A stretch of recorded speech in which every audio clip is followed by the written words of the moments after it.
Welcome to this discussion of comma splices and run-on sentences. What is a comma splice?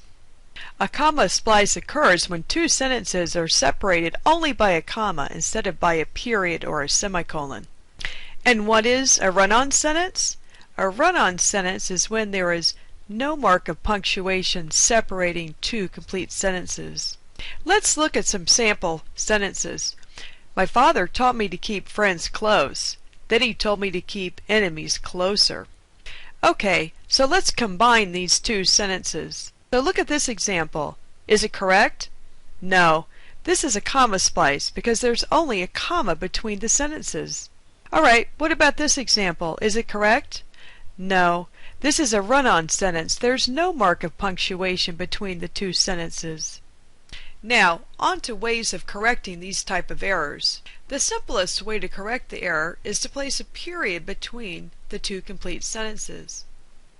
Another method of correction is to place a comma and a conjunction between the two complete sentences. Here's one example using and here's another example using but. A third method of correction is to place a semicolon between the two complete sentences, as in this example. You can also use a transitional word after the semicolon.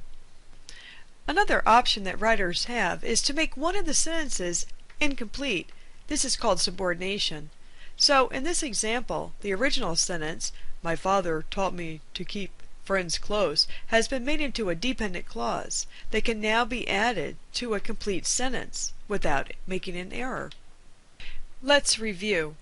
What are the 4 ways to correct comma splices and run-on sentences? First, use a period between the sentences. Second, use a comma and conjunction. Third, try using a semicolon. Or fourth, make one of the sentences an incomplete sentence.